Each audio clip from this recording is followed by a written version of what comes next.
palavra dessa noite, ela vai ter um cunho um pouquinho mais técnico talvez, porque é o momento onde nós vamos começar a montar as peças do quebra-cabeça.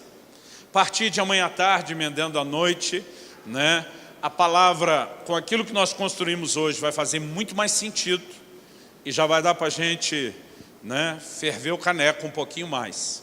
Mas eu preciso que nessa noite, mesmo que eu talvez não conte muita história, experiência, não grite, eu preciso que você me acompanhe, construindo o raciocínio que vai fazer muito mais sentido quando você ouvir a palavra e a ministração de amanhã à tarde. Então vamos lá. 1 de João, capítulo 4, versículo 13. A palavra de Deus diz assim: nisto conhecemos que permanecemos nele e ele em nós, em que nos deu do seu Espírito. Você pode repetir isso comigo? Diga: nisto conhecemos que permanecemos nele e ele em nós, em que nos deu do seu Espírito. A NVI, a Nova Versão Internacional, não mudou muito, só diz assim: sabemos que permanecemos nele, ele em nós, porque ele nos deu do seu Espírito. A pessoa do Espírito Santo é a pessoa da Trindade, talvez menos conhecida ou entendida da igreja, inclusive nos ciclos pentecostais, carismáticos, renovados. Porque na verdade a gente fala muito nele, mas pouco sobre ele.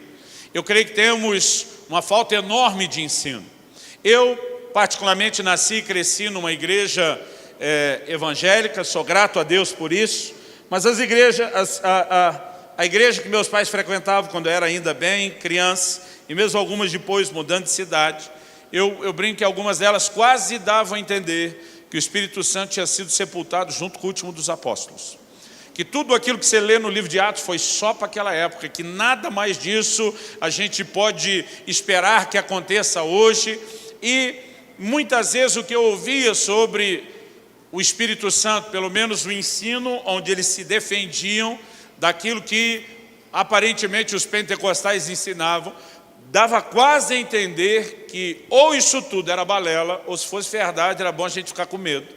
Porque se o Espírito Santo te pegasse, só Deus sabe, e aqui no caso é literalmente só Deus sabe o que poderia acontecer com você. A gente cresce num ambiente, eu em um, você em outro, que muitas vezes formata a nossa opinião. Eu tenho visto gente crescer nos ambientes, nos ciclos pentecostais, carismáticos, e embora estava em ambientes onde havia liberdade para a ação do Espírito Santo, havia uma má administração enorme a respeito de como lidar com os dons, havia abusos. Eu não sei qual é a sua história, mas eu gostaria que você pudesse ouvir o que nós vamos ensinar esses dias, não a partir da sua experiência, mas a partir do esforço que nós vamos fazer para construir uma doutrina. O que estamos fazendo aqui é estabelecendo uma doutrina. O texto fala a respeito de permanecermos em Deus e Ele em nós. E temos o conhecimento, a certeza disso através de um único e simples, porém poderoso fator, que Ele nos deu do seu Espírito. A razão pela qual o Espírito Santo nos foi dado, querido, é da mais alta importância, é da mais alta relevância. Eu ouso dizer a você que não existiria, não haveria vida cristã sem o Espírito Santo, assim como não haveria sem o Pai e nem o Senhor Jesus. Muitas vezes os crentes olham para o Espírito Santo quase como se ele fosse um opcional desses de carro. Que quando você vai comprar e diz, bom, se der para ter ar-condicionado, melhor. Se der para ter vidro elétrico, melhor. Se der para ter direção hidráulica, melhor. E alguns crentes assim, se der para ter o Espírito Santo, legal. Mas se não der, eu sobrevivo. Isso não é verdade. O Espírito Santo não é como opcional de carro. Eu diria que sem ele não tem o carro ou o carro não anda. O Espírito Santo, querido, ele é apresentado num lugar de muita importância na nossa relação com Deus. Olha o que João está dizendo: nisto sabemos que permanecemos nele e ele em nós, que nos deu do seu Espírito. O fato de Deus ter nos dado do seu Espírito não é algo sem importância. Muitas vezes nós não paramos para pensar por que o Espírito Santo nos foi dado. quando na verdade ele veio e veio justamente com uma missão. O apóstolo Paulo escreve lá em 1 Coríntios, no capítulo 3 e no versículo 16, e ele faz a pergunta: não sabeis que vocês são santuário do Espírito Santo que habita em vós? Eu olho para uma declaração como essa, quando ele pergunta isso, e ele está tratando quase como quem diz: ei, vocês não sabem o óbvio, que vocês são o santuário do Espírito Santo que habita em vocês. Quando a Bíblia diz que ele nos deu o seu Espírito, não está dizendo apenas que ele deu em um momento ou outro, para uma experiência ou outra. A Bíblia diz que essa dádiva do Espírito Santo, a certeza de que Deus está em nós e nós nele, é o fato de que ele veio morar, é o fato de que ele veio habitar dentro de mim e dentro de você. Nós somos a verdadeira casa de Deus. O Novo Testamento inicia com uma declaração de Estevão dizendo: Deus não habita em templos feitos por mãos de homens. No Velho Testamento isso foi verdade. A presença de Deus estava confinada a um prédio, o templo. A palavra de Deus nos mostra que há um momento específico onde Jesus na cruz brada: está consumado. E a Bíblia diz que o véu do Santo dos Santos, aquele lugar que um único homem, apenas um homem, uma vez por ano, o sumo sacerdote podia entrar para oferecer o sacrifício no dia da expiação. Esse lugar inacessível, esse lugar do qual o historiador Flávio Joséfo, a fonte histórica mais confiável depois da Bíblia, diz que o sacerdote entrava com a roupa cheia de sinos e amarrado numa corda. Qual era o propósito dos sinos? Enquanto eles estão tilintando, eles sabem que o camarada está se movendo e está vivo. Qual era a razão da corda? Se o sino parasse de tilintar, eles poderiam puxar, porque saberia que ele morreria. Se entrasse naquele lugar de qualquer forma, de qualquer maneira, ele seria fulminado pela presença de Deus. Houve uma época em que a glória de Deus esteve confinada a um prédio. Mas Estevão diz: ele não habita em prédios feitos por mãos de homens, pelo menos não mais. Quando o véu se rasgou, Deus diz: minha presença não estará mais limitada ou confinada a esse lugar. E a Bíblia diz que o Espírito Santo veio fazer morada em nós. Eu e você somos morada de Deus no Espírito, diz a carta de Paulo aos Efésios. Eu e você somos o santuário de Deus e o Espírito Santo habita em nós. Agora, por que você acha que o Espírito Santo veio morar em você? Será que é porque não tinha mais lugar para ele no céu? E ele descobriu que podia morar em você de graça, sem pagar aluguel? Obviamente nós sabemos que essa não é a razão. O Espírito Santo veio habitar em nós, veio habitar em mim, veio habitar em você, com um propósito. Ele tem uma missão. E nós precisamos entender que essa missão, o papel que ele tem a desempenhar, ele é essencial. Eu quero começar falando, primeiro ponto do que eu quero compartilhar, né? Se eu pudesse dar um tema a essa mensagem hoje, seria o Espírito Santo em nós. Mas a primeira coisa que eu quero compartilhar é sobre a importância do Espírito Santo. Em primeiro lugar, a gente pode dizer que sem ele não há arrependimento. Jesus diz em João, no capítulo 16, no versículo 8, se você quiser tomar nota esses dias, nós vamos trazer uma enxurrada de texto bíblico. Em João 16, 8, Jesus, falando do Espírito Santo, diz: ele vos convencerá do pecado, da justiça e do juízo. Não existe convencimento do pecado sem a ação do Espírito Santo. Não existe arrependimento sem a operação do Espírito Santo. E sem arrependimento não tem nada, porque o arrependimento é o começo de qualquer reaproximação do homem com Deus. A mensagem que Jesus veio pregando é essa: arrependei-vos e, em segundo lugar, depois de arrepender, crede no Evangelho. Muitas vezes eu vejo gente pregando para os outros, dizendo: você tem que crer. Não, antes de crer, a Bíblia manda arrepender. Em primeiro lugar, arrependimento. A fé vem em segundo. Se você vai para Hebreus capítulo 6, que trata dos rudimentos da doutrina de Cristo, arrependimento primeiro, fé depois. Quem nos conduz ao arrependimento? O Espírito Santo. Quem produz a fé depois, e é chamado nas Escrituras de o Espírito da fé? O Espírito Santo. Ou seja, sem a ação dele, o homem jamais vivenciaria o arrependimento ou teria um encontro com Cristo. Sem a ação do Espírito Santo, não há novo nascimento. Na carta de Paulo a Tito, no capítulo 3 e no versículo 5, ele fala do lavar da regeneração do Espírito Santo. Há um lavar do Espírito Santo que é chamado de o lavar da regeneração. Regenerar é gerar de novo, ou nos levar a nascer de novo. Jesus fala sobre nascer da água e do Espírito quando está falando do novo nascimento.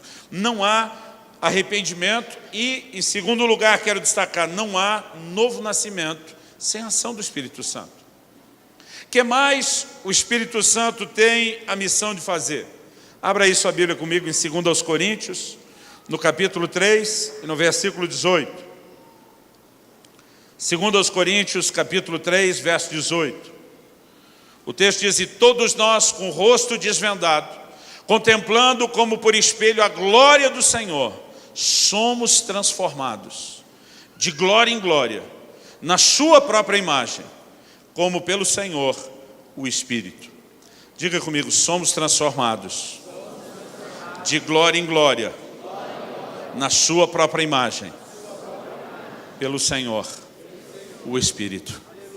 A Bíblia está dizendo que é o Espírito Santo que nos transforma progressivamente de glória em glória, com a glória cada vez maior. É o Espírito Santo que não só nos transforma de pior para melhor, mas na imagem do Senhor Jesus. Ou seja, sem o Espírito Santo não há arrependimento, não há novo nascimento e também não existe nem mudança e nem crescimento espiritual. Você acha mesmo que a obra do Espírito Santo não é importante? Ela, na verdade, é essencial, ela é crucial. Não existe vida cristã sem isso. Nós podemos destacar ainda o entendimento, a compreensão, de que nessa mesma carta de Paulo aos Coríntios, no capítulo 3, se você voltar lá no versículo 8,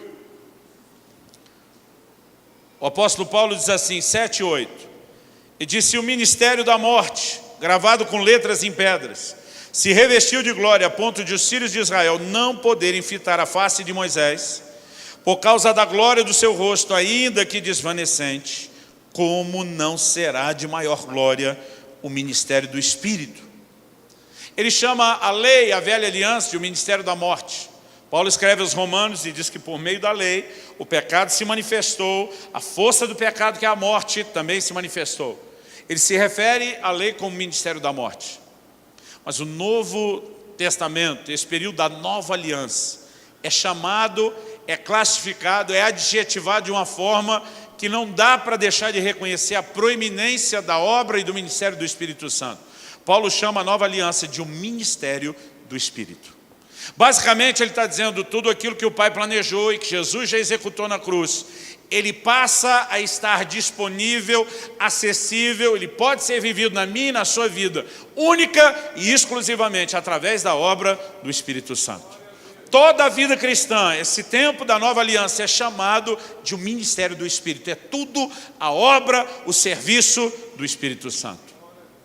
Sabe, eu quando criança, eu tentava imaginar quando as pessoas me ensinavam sobre a Trindade, esse mistério bíblico. Aliás, a palavra Trindade nem está na Bíblia, ela não existe na Bíblia. É uma tentativa, ela significa triunidade, é uma tentativa de explicar algo que está além da mente e da razão. Eu ficava pensando, se são três como são um, se é um como são três. Eu muitas vezes ouvi explicações que eu achava interessante, que mostravam como as três pessoas interagem. Por exemplo, alguém, e esse é um exemplo antigo no meio pentecostal, diz que você pode comparar a Trindade com o Sol. Eu achei muito interessante. Ele diz, o astro, aquela bola que se você colocar uma chapa de raio-x para filtrar, e você vai enxergar algo redondinho, o astro em si, a gente poderia dizer, esse é Deus o Pai. A luz, o seu brilho, é o Senhor Jesus. Mas o calor que você sente na pele é a ação do Espírito Santo. Mas por mais que as pessoas tentassem ilustrar essa interação, eu tinha muita dificuldade de aceitar. Eu pensava no Espírito Santo como uma coisa, como uma energia. Eu achava o Espírito Santo é um poder. Ele está executando alguma coisa para Deus, mas eu não conseguia tratá-lo como o próprio Deus. Mas quando você lê as Escrituras, isso fica claro, isso fica evidente. Não só que Ele é Deus, que Ele é tratado como sendo um com o Pai, mas que ele é uma pessoa e não uma coisa. Interessante que uma personalidade na Bíblia, e a gente precisa, perceber isso, por exemplo, quando Jesus, só reforçando a ideia aqui de que ele é Deus, quando Jesus foi acusado pelos fariseus de expulsar demônios por Belzebu, o maioral dos demônios, Jesus começa a confrontá-los e ele diz o seguinte, ele usa essa expressão dizendo, como vocês falam isso quando eu estou expulsando demônios pelo dedo de Deus? Mas quando você compara o Evangelho de Mateus e o de Lucas, você encontra uma variável. O outro relato diz, eu estou expulsando demônios pelo Espírito de Deus. Ou seja, a ação do Espírito Santo é apresentada pelo próprio Jesus como o dedo de Deus, o toque de Deus, a mão do próprio Deus em ação. A minha ideia não é ser exaustivo, a gente pode gastar muito tempo falando disso, mas é importante que talvez, se você não ouviu sobre isso, que você comece enxergando dessa forma. A Bíblia apresenta o Espírito Santo como uma pessoa. Uma coisa interessante de qualquer personalidade, seja Deus, anjo, demônio, homem, é que a personalidade ela tem 3 elementos, ela é composta de pelo menos esses 3, esse tripé que sustenta a personalidade. Vontade, raciocínio e emoções. A Bíblia diz que o Espírito Santo distribui os dons conforme lhe apraz. Lá em 1 aos Coríntios, no capítulo 12, no versículo 11. Como lhe apraz, em outras palavras, como ele quer. Então ele tem vontade. A Bíblia diz em Romanos 8, 27 sobre a mente do Espírito. Fala de raciocínio, da mente, de lógica e de razão. E Paulo escreve aos Efésios e diz, e não entristeçais o Espírito Santo de Deus, com o qual fostes selados para o dia da redenção. Ele pode ser entristecido. Agora, nós precisamos entender que ele não apenas é Deus, que ele não apenas é uma pessoa, mas Jesus o apresenta como alguém que continuaria aquilo que ele começou. Vai comigo lá para o Evangelho de João, no capítulo 14. Evangelho de João, capítulo 14.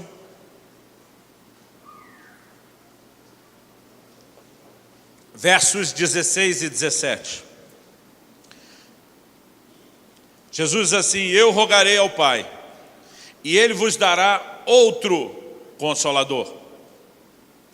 O texto diz assim, a fim de que esteja para sempre convosco, o Espírito da verdade, o qual o mundo não pode receber, porque não vê nem o conhece. Vós o conheceis, porque Ele habita convosco e estará em vós. 18. Não vos deixarei órfãos, voltarei para vós outros. 2 coisas que Jesus fala aqui. Primeiro ele diz, não estou abandonando vocês porque eu volto. A minha ausência será temporária, mas durante o tempo da minha ausência, eu vou enviar um outro. Essa palavra traduzida como outro fala, outro igual em qualidade. Exatamente como o primeiro daquele a quem se faz a comparação. Ele diz, vou enviar um outro ajudador. Algumas versões traduzem como ajudador, outras consolador. A palavra no original grego é parácletos ou paracletos, chamado ou convocado a estar do lado de alguém. Era usado para falar de alguém que pleiteava a causa de outro diante de um juiz, de um intercessor, de um conselheiro de defesa, de um assistente legal, de um advogado. É impressionante a abrangência do significado. Jesus diz, um outro igual a mim, que será o ajudador de vocês. Olha o que Jesus está dizendo, não vou deixar vocês órfãos, porque o que eu comecei, alguém do mesmo nível que eu vai continuar, até que eu volte. Mas quando eu lia esse texto, eu não conseguia, até porque demorou muito para eu saber que essa palavra usada, o outro, fala de alguém igual em qualidade. Eu não conseguia pensar no Espírito Santo como alguém no mesmo nível de Jesus. Eu imaginava ele, com o perdão da palavra, como uma espécie de estepe, aquele que você só bota no carro na hora que a roda principal furou. Aí ele é o reserva. Na falta do pneu original, nós botamos o estepe. Se puder continuar com o original, o estepe vai ficar sempre guardadinho. E eu tinha esse entendimento equivocado sobre o Espírito Santo. Até que um dia eu estou lendo João 16, avança um pouquinho. Quando Jesus volta a falar do mesmo assunto, João 16, a partir do versículo 12, e diz assim: tenho ainda muito que vos dizer, mas vós não o podeis suportar agora. E diz: quando vier, porém, o Espírito da verdade, ele vos guiará a toda verdade, porque não falará por si mesmo, mas dirá tudo o que tiver ouvido, e vos anunciará as coisas que hão de vir. Ele me glorificará, porque há de receber do que é meu, e vou-lo-á de anunciar. Tudo quanto o Pai tem é meu. Por isso é que vos disse que há de receber do que é meu, e vou-lo-á de anunciar. Olha o que Jesus está dizendo: eu tenho muito para dizer para vocês. Está falando para os seus 12. Ele diz: mas vocês não podem suportar agora. O que eu preciso descarregar, parte daquilo que ainda não falei, vocês não têm condição de suportar, de receber, de entender, de aguentar. Mas Jesus diz: quando vier o Espírito da verdade, ele vos guiará toda verdade, não apenas parte, não vai deixar de lado aquilo que vocês ainda não podem, ele vai guiar vocês a toda verdade. Ele vai entregar aquilo que eu não posso comunicar para vocês agora. Basicamente, irmão, eu quero que você pense que Jesus está dizendo: o Espírito Santo não vem só para tentar o mesmo nível ou algo inferior. Ele está dizendo: quando ele vier, vocês serão promovidos a um nível de entendimento, a um nível de compreensão. Vocês serão capacitados a entender e a suportar aquilo que agora eu não consigo fazer com vocês. Nós precisamos olhar para a obra do Espírito Santo como alguém que não apenas veio continuar, mas sem dúvida podemos dizer, ainda além de continuar, levar para um outro nível aquilo que Jesus começou, aquilo que ele veio fazer em nós. Eu gosto de uma parábola que Jesus contou, aquela do bom samaritano, porque a palavra de Deus ela é muito rica. Eu amo a tipologia bíblica. É interessante que às vezes você tem um assunto que está espalhado em toda a Bíblia e você tem que ficar juntando as peças do quebra-cabeça para enxergar tudo. Mas às vezes a Bíblia, num texto, ela resume tudo. E a parábola do bom samaritano, para mim, é uma dessas. Lá em Lucas 10, a palavra de Deus diz o seguinte: que um samaritano, ele descia de viagem. E aí você, antes do samaritano, que é quem ganhou o título da parábola, você precisa lembrar. A Bíblia fala de um homem que, enquanto seguia a viagem, ele ia de Jerusalém para Jericó. A Bíblia diz que ele foi assaltado e que esses assaltantes não só o roubaram, mas o espancaram, o mataram e o deixaram meio morto. É o único lugar da Bíblia que tem essa expressão, meio morto. Eu entendo esse meio morto assim: não morreu, mas sem condição de se levantar. A gente diria aí hoje quase um estado de coma. Não cessou a esperança, mas ele não dá conta de se recuperar. O texto diz: descia por aquele caminho, primeiro um sacerdote o viu, passou de largo. Depois um levita igualmente o viu, também passou de largo. E depois a Bíblia diz: vinha também um samaritano. E esse samaritano, que nós passamos a classificá-lo bom pelo que ele fez, ele socorre esse homem. A Bíblia diz que aplica nas suas feridas azeite e vinho, ou coloca numa cavalgadura, ou leva para uma hospedaria, paga o hospedeiro dizendo: cuida dele até que eu volte. Além da história que Jesus queria contar, porque Jesus falou sobre amar o próximo. Alguém querendo se desculpar diz: quem é meu próximo? Jesus basicamente com a parábola está dizendo: o próximo é a bola da vez. Não é próximo só de ser vizinho e morar do lado, não é próximo só de você ter relacionamento, é aquela pessoa perto de você que precisa de ajuda. Esse é o seu próximo. Mas Jesus podia só ter explicado isso, mas ele recheou essa parábola de significados que eles entendiam. Quando a gente fala Jerusalém, Jericó, para nós não significa muita coisa. Mas eu quero que você pense com a mentalidade de hoje. Muitas vezes nós associamos determinadas cidades a algumas coisas. Por exemplo, se eu falar aqui Rio de Janeiro, o que é que você pensa? Tem gente que pensa praia, Corcovado, tem uns que já pensam em arrastão, bola perdida. Dependendo o tipo de história que você viu, a experiência que você teve, a uma associação. Outro dia eu estava no meio de alguns jovens que tinham se convertido, a maioria veio do mundo das drogas, e eu perguntei para eles: se eu falar a palavra Amsterdã, o que é que vocês pensam? Todo mundo: droga à vontade, sem ser crime. Porque as cidades acabam ganhando significados por aquilo que elas representam. Quando Jesus fala que esse homem saiu de Jerusalém está falando de uma cidade na Bíblia que reconhecidamente é um lugar de bênção. Jesus diz, não jure por Jerusalém, porque é a cidade do grande rei. Ele aponta para os eventos futuros e como o propósito de Deus vai se convergir lá. Mas Jerusalém é apresentado na Bíblia como um lugar de bênção. Já Jericó, por outro lado, é um lugar de maldição. Mesmo que tenha sido um lugar de conquista, Josué se levanta e diz lá em Josué 6, maldito seja o homem que reedificara Jericó. Com a perda do seu filho primogênito, coloca os fundamentos, com a perda do seu filho mais novo, vai colocar as portas. E quando você lê 1 Reis 16, 34, a Bíblia fala de um tal de Iel, betelita, alguém que era de Betel. Ele decidiu, apesar da palavra, reconstruir Jericó. A Bíblia diz, com a perda do seu filho mais novo, mais velho, o primogênito, colocou os fundamentos, que era o começo. Com a perda do mais novo, o caçula, as portas, que eram o acabamento. A Bíblia diz, conforme a palavra que Deus havia dado a Josué.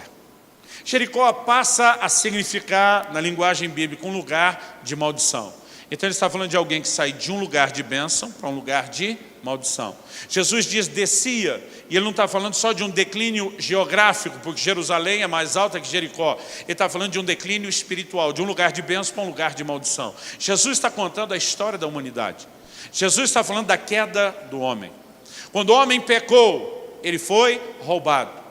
Jesus diz, se referindo ao diabo em João 10, o ladrão vem para roubar, matar e destruir. O homem e a humanidade foi roubada por conta do pecado e da queda. Quando o homem toma a decisão de sair do lugar de bênção onde Deus o colocou para o de maldição, quais foram as consequências? Ele não apenas passou a estar separado de Deus, ele perdeu o que Deus havia dado, ele foi espancado e foi largado meio morto. Graças a Deus não morreu, não era o fim da esperança. No entanto, não tinha como se ajudar. Então nós percebemos o quê? A figura do sacerdote, uma figura religiosa, Jesus escolhe. Ele passa e não tem ajuda para oferecer. Se nós estamos falando que esse homem caído representa a humanidade no pecado, e que está nessa condição porque deixou o lugar de bênção para um de maldição através da desobediência do pecado, e essa foi a consequência, a pergunta é, por que o sacerdote não podia ajudá-lo? O texto lá de Lucas diz que ele descia pelo mesmo caminho, estava na mesma condição. Quando a Bíblia apresenta o levita, diz a mesma coisa, igualmente o levita, então também está descendo o mesmo caminho, está na mesma condição. Interessante quando o samaritano entra na história, que é quem vem para resolver a coisa. A Bíblia só fala que o samaritano ia de viagem. E se você tentar estudar os pontos geográficos, das duas uma, ou ele está cruzando aquela via, ou ele está fazendo o caminho contrário. O que eu particularmente acredito que é a tipologia mais interessante, porque Jesus veio justamente para tirar o homem do lugar de maldição e levá-lo novamente ao lugar de bênção. Que o samaritano figura a obra de Jesus, ninguém vai negar, porque se o homem naquela condição é o homem caído, o único que tem salvação para ele é Jesus. A Bíblia diz que ele aplicou azeite e vinho, duas figuras que estão presentes na regeneração. O vinho que celebramos na ceia, ou o suco da uva, que figura o sangue de Jesus, mas também o óleo que fala da ação do Espírito Santo presente no lavar da regeneração. Agora, o samaritano, ele aponta para Jesus, ele converge na pessoa de Jesus de várias formas. Por exemplo, os judeus não se davam com os samaritanos e não aceitavam os samaritanos. Por quê? Quando você volta na história bíblica, Samaria, que era a capital de Israel, do Reino do Norte, no período dividido depois de Roboão, o filho de Salomão. Eles, na verdade, foram colonizados pela Síria, foram conquistados pela Síria. E eles, antes de Babilônia, a Síria talvez foi o reinado que mais chegou perto de ser o primeiro império mundial. Eles tinham uma estratégia interessante, eles trabalhavam com repovoamento. Quando conquistaram Israel, eles vão na capital, que é Samaria, eles tiram a nata do povo, a classe pensante, religiosa, todo mundo que forma influência, e levam em cativeiro para outro lugar. Mas eles trazem gente dos outros povos que eles conquistaram e fazem povoar Jerusalém. Ali eles criaram uma mistura de raças, de línguas, de costumes, de crenças. Por que eles faziam isso? Para enfraquecer a identidade daquele povo. Para que dessa forma fosse muito mais fácil controlar todo mundo do que ter gente se unindo em torno de uma só crença e propósito para resisti-los. Qual foi o resultado dessa técnica? Uma grande mistura. Os judeus, pela lei de Moisés, não podiam se misturar com os gentios, mas a partir disso, Samaria virou o lugar da grande mistura. Com o tempo, à medida que eles começam a ser restaurados, voltar para Deus, eles olham para o samaritano e dizem: vocês não são judeus. Para nós, vocês são gentios. Interessante que os gentios, os não judeus, olham para o samaritano como quem diz: vocês não são gentios. Para nós, vocês são judeus. Porque eles, na verdade, eram uma mistura de uma coisa e outra. Por causa disso, se tornaram rejeitados. Quando Jesus se introduz na história, falando de si como um samaritano, o que ele está apresentando? A visão de que ele seria rejeitado pelo seu povo. João 1, 11 e 12. Veio para o que era seu, mas os seus não o receberam. Embora diga a todos quantos o receberam, deu-lhes o direito de serem feitos seus filhos. Mas também Efésios 2 fala que Jesus veio convergir num só corpo, reunir num só corpo judeus e gentios. E é isso que o samaritano era, uma mistura de judeus e gentios. Ele está apontando para si. Mas eu não creio que o samaritano figura apenas a pessoa de Jesus. Ele figura um período. Porque se você olhar os outros personagens, também figuram um período. A história da humanidade pode ser dividida em 3 períodos. Em Romanos 5,12, a Bíblia diz: por meio de um só homem entrou o pecado no mundo, e através do pecado a morte. Tudo começa com Adão. E a Bíblia diz: e a morte passou a todos os homens. A humanidade está caída, estragada desde o início. E a Bíblia diz lá em Romanos que de Adão até Moisés, ainda que não houvesse a lei, reinou a morte, a mesma condição. Até Moisés, é interessante você ver os sacerdotes aparecendo na Bíblia aos montes. Você vai ver o Melquisedeque aparece sacerdote. Você vai ver um Jetro, sogro de Moisés, sacerdote. Você vai ver todos os patriarcas sacrificando, oficiando como sacerdote. Eu gosto de chamar esse período de o período do alto sacerdócio. Cada um levantava como sacerdote. Mas a partir de Moisés, Deus institui um culto e um padrão. E as coisas mudam. Quando Jesus fala do sacerdote, ele está falando do primeiro período. A morte está reinando, o período do alto sacerdócio, não há nada instituído, estabelecido como a partir de Moisés, onde Deus separa a tribo de Levi, a linhagem de Arão. Qualquer um pode se levantar e ser sacerdote. Durante esse período, nada foi resolvido. Por quê? A humanidade estava na mesma condição, ninguém podia fazer nada. Então Jesus introduz a figura do levita. O levita, diferente do sacerdote, embora o sacerdote também fosse um levita, nem todo levita era sacerdote. Quem nasce em Jundiaí é jundiaiense. Todo mundo que nasceu em Jundiaí, além de ser um jundiaiense, também é um paulista, porque nasceu no estado de São Paulo. Agora, nem todo paulista é um jundiaiense. Se nasceu na vizinhança, pode até ser paulista, mas não é jundiaiense. Jundiaí é algo menor, geograficamente, dentro de algo maior que é o estado de São Paulo. Então você tem que pensar nos sacerdotes assim, eles eram uma classe familiar dentro da tribo de Levi, menor do que o resto da tribo. Jesus começa usando o sacerdote, não só para falar da tribo, tanto que logo depois ele introduz o levita. Quem era o levita? Era parte da tribo ministerial. De novo ele está falando de gente num lugar de ministração para os homens que não fez diferença, que não resolveu o problema. Mas quando ele mexe só no levita, sem falar de sacerdote, o cara que sacrificava no templo, Jesus está passando uma imagem. Nessa época, a maioria deles estava espalhado onde? Nas sinagogas. E nas sinagogas eles atuavam como mestres da lei. Eu particularmente acredito que Jesus está pegando a figura de alguém que está associado à lei de Moisés para falar de um segundo período. O primeiro de Adão até Moisés. Em João capítulo 1, versículo 17 diz: a lei foi dada por meio de Moisés, a graça e a verdade, porém, por meio de Jesus. Então nós temos um período de Adão até Moisés, nós temos um segundo da lei de Moisés até que Jesus venha. Nesses 2 primeiros nada foi resolvido. Quando a Bíblia fala do samaritano, não é apenas a pessoa de Jesus, é um terceiro período, que envolve da primeira até a segunda vinda. O que o samaritano fala para o dono da hospedaria? Estou te dando aqui 2 denários, cuida dele até que eu volte. Ele está dizendo: eu vou me ausentar, confio essa humanidade caída aos teus cuidados, para que quando eu voltar, a coisa esteja resolvida. Alguns, e eu não tenho tempo para mexer nesse assunto, arrisca botar até um elemento escatológico, porque o denário era o pagamento de um dia de trabalho de um trabalhador normal.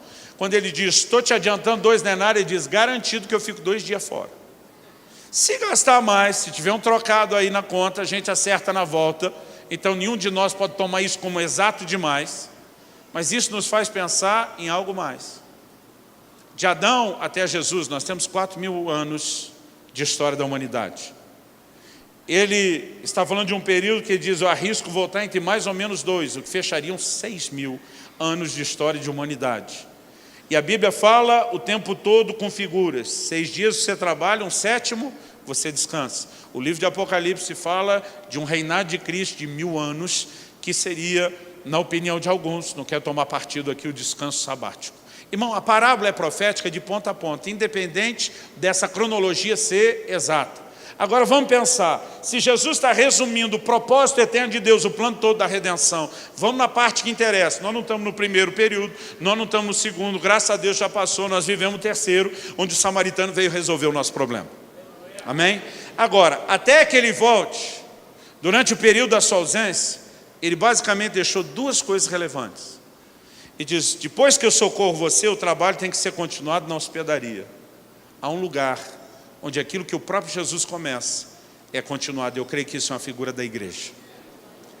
Mas ele diz: há alguém que cuida da hospedaria, que lidera, que manda nesse negócio, que é o hospedeiro. Jesus diz: eu vou enviar um outro ajudador, alguém que continue aquilo que eu comecei. Isso significa que depois de entendermos a salvação que Jesus realizou, talvez as doutrinas mais importantes que a gente realmente precisa entender, se a gente quer que essa obra seja concluída, tem a ver a forma como entendemos e vivemos igreja, mas principalmente entendemos a pessoa e a obra do Espírito Santo. Quem está entendendo, diga amém. Quando a gente reconhece a importância da pessoa e da obra do Espírito Santo, isso nos leva agora a um outro lugar. Reconhecemos que Ele está em nós, nós nele, pelo fato de que nos deu o seu Espírito. Então, Deus ter nos dado o seu Espírito não é sem importância. Ele veio habitar em nós, para quê? Porque Ele tem uma missão a ser cumprida, a ser realizada. Aí começamos a missão desde a parte do arrependimento, novo nascimento, mudança, transformação, dar continuidade ao que Jesus começou. Agora, como o Espírito Santo faz essa obra? Vá comigo para Romanos capítulo 8, verso 26. E aqui nós temos o conceito que vai ser melhor explorado de uma forma muito empolgante amanhã, que é o conceito da interação com a pessoa do Espírito Santo. Romanos 8, 26 diz: também o Espírito semelhantemente nos assiste. Outra versão diz: nos ajuda em nossa fraqueza. Você pode repetir comigo? Diga: o Espírito Santo nos ajuda em nossa fraqueza. Algo interessante por trás dessa palavra, traduzida como nos ajuda, nos assiste, é que no original grego ela é um palavrão. Palavrão no sentido de ser grande. Sunanti lambanomai. Outro dia alguém me perguntou: pastor, onde o senhor... Porque na hora de falar do Sunanti lambanomai eu gastei. Falei: Sunanti lambanomai é a composição de 3 palavras: sun, ante e lambano. Alguém me perguntou: e o mai? Falei: a conjugação da terceira pessoa no verbo depoente. Na época eu lembrava, tinha decorado para impressionar vocês, mas eu esqueci agora.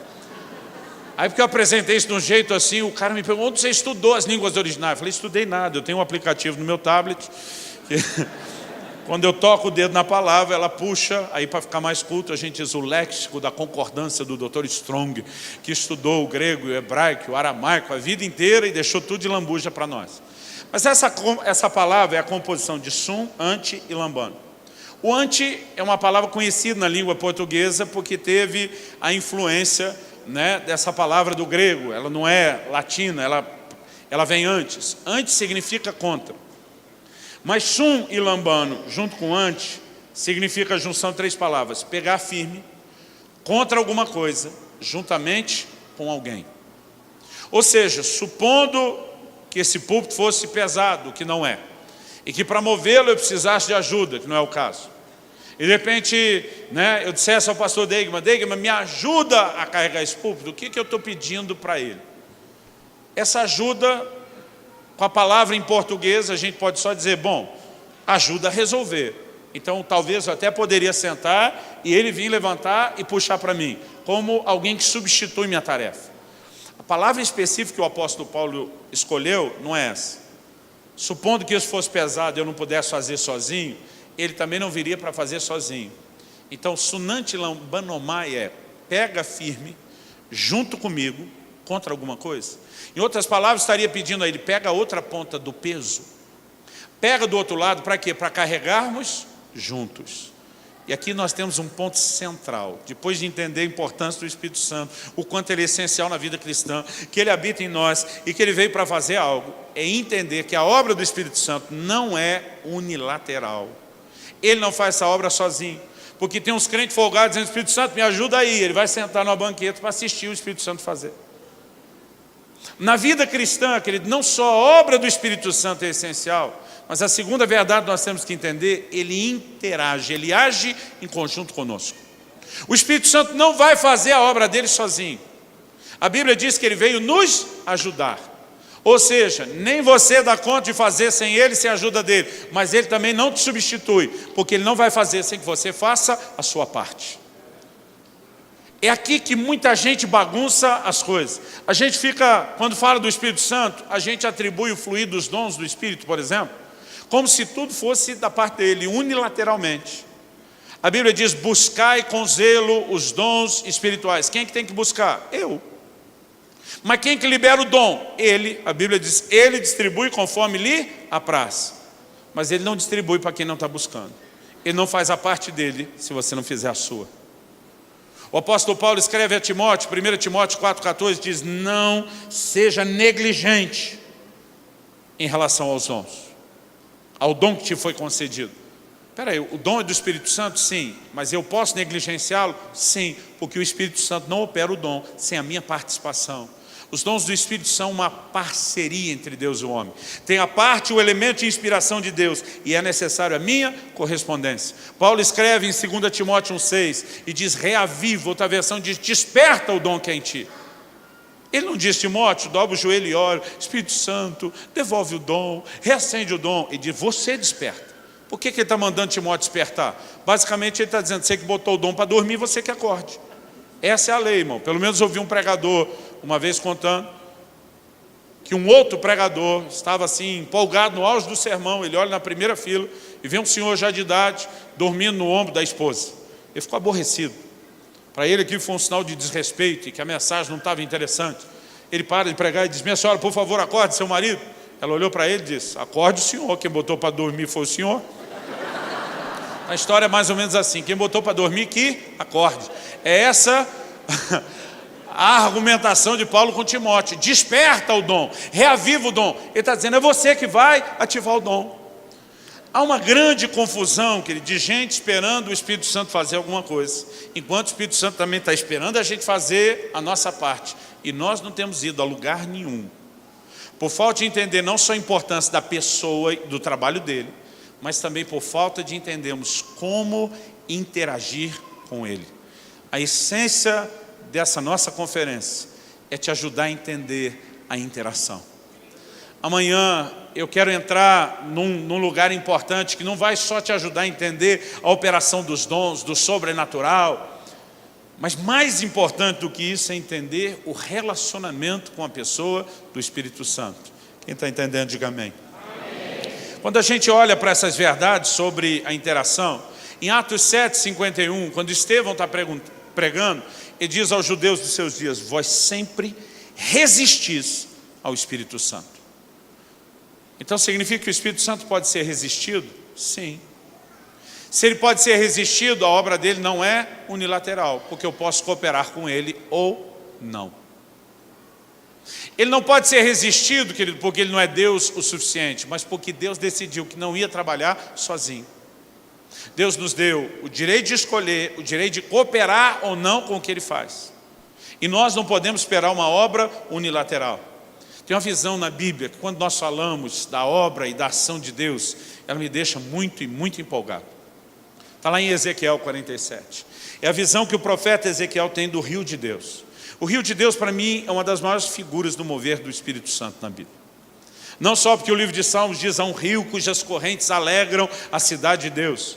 Mas se juntar o relato da visão de Ezequiel 47 com a de Apocalipse, o rio emana do trono de Deus, do próprio Deus. É uma extensão dele mesmo. Faz o que só Deus pode fazer. Ezequiel diz na sua visão, por onde aquelas águas passam, tudo volta a viver. Quando essas águas tocam o Mar Morto, até o Mar Morto vai ser sarado, vai se encher de cardume de peixe. O texto está falando de um rio que não só emana de Deus, mas que faz só o que Deus pode fazer. Agora sabe o que é interessante? O anjo que está na visão fala para Ezequiel e diz: vem comigo. A Bíblia diz que eles mediram 1000 côvados. Isso dá mais ou menos meio quilômetro. E ele diz: vem comigo. Eles vão medindo. Quando termina a medição dos 1000 côvados, a Bíblia diz: rio adentro, a água dava nos tornozelos. Mas eles não pararam aí. Vira para o irmão ao seu lado, que talvez te dê um livro de presente ou um CD no final. Fala para ele: porque ainda não é hora de parar. Então a Bíblia diz que agora eles medem mais 1000 côvados, mais meio quilômetro, um total de 1 quilômetro. E a Bíblia diz que a água agora está dando no joelho, está ficando mais fundo. Mas não pararam. Vira para o outro vizinho e fala para ele: porque não é hora de parar. O texto diz: mediram mais 1000 côvados, agora um total de 1,5 km. Irmão, não sei se alguém já mediu 1,5 km rio adentro. A Bíblia diz: agora a água está dando na cintura, já não está mais tão raso. Mas também não pararam. Por quê? Vamos lá como um coral? Porque não era hora de parar. A Bíblia diz: andaram mais 1000 côvados. Agora sim, 4.000 côvados, 2 quilômetros. A Bíblia diz que eles param não porque o rio terminou, mas porque não precisa mais ir a lugar nenhum. Porque já chegaram onde deveria chegar. A Bíblia diz: eram águas profundas. Eram águas para se nadar. Agora, deixa eu te ajudar a entender algo. Vida no Espírito é algo parecido com a visão desse rio. Alguns de nós entramos só um pouquinho e o nível de influência dele vai até um ponto. Outros de nós nos rendemos um pouco mais e o nível de influência dele aumentou, agora está no joelho. Outros avançamos um pouco mais e ele já tem água nos lombos. Mas deixa eu te dizer, não importa se você está lá com água no tornozelo, no joelho ou no lombo, é lógico que a diferença da quantidade de água tem que ser reconhecida, mas em qualquer um desses 3 níveis, você está com o pé no chão. Isso significa que você se controla, você se governa, você decide: eu vou para cá, eu vou para lá. Mas quando você chega onde não dá mais pé, quando você chega nas águas profundas, não é mais você que se governa, agora é o rio que te carrega. Há um lugar onde ele vai assumir o completo controle. E nós não podemos parar de avançar rio adentro, enquanto não chegarmos ao lugar da mais profunda rendição ao Espírito Santo.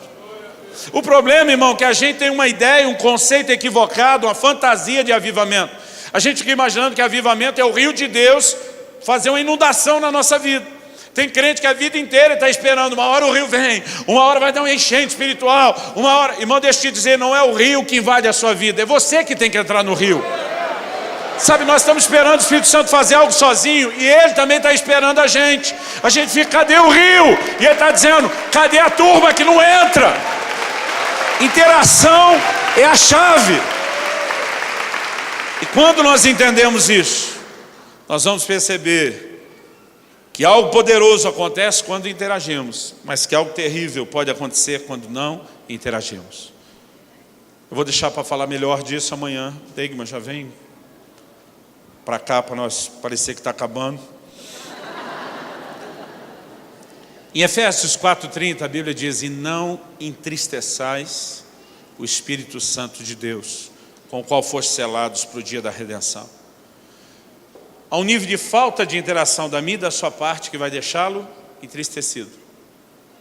Mas Tiago capítulo 4, versículo 5 diz: ou não sabeis que o Espírito anseia por vós até o ciúme, mais do que apenas se entristecer, a gente pode deixá-lo enciumado. Agora tem algo que me assusta um pouquinho mais. Em primeira carta de Paulo aos Tessalonicenses, no capítulo 5, no versículo 19, ele diz: não apagueis o Espírito. Tem outra versão que diz: não extingais o Espírito. Está comparando ele a um fogo que precisa ser alimentado, mas que se não for alimentado será extinto. Qual é a verdade diante da qual nós estamos sendo expostos? Sabe que a Bíblia está dizendo que existe uma certa tecnologia espiritual que tem tipo um botão, que se o crente apertar o botão, puf, o Espírito Santo deixou de existir? É lógico que não. Quando a Bíblia fala de apagá-lo, está falando de apagar a influência dele na sua vida. Porque se você não coopera com ele, ele vai se afastando cada vez mais. Ele vai perdendo a influência cada vez mais. E ou você pode deixá-lo muito aceso, ou você pode chegar ao ponto de apagá-lo. A palavra de Deus fala de um nível de distanciamento.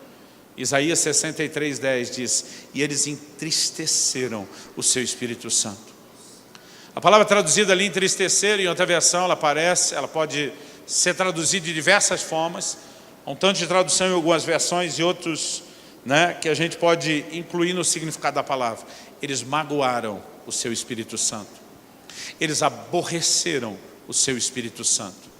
Eles causaram dor ao seu Espírito Santo. O texto diz, pelo que ele se lhes tornou em inimigo.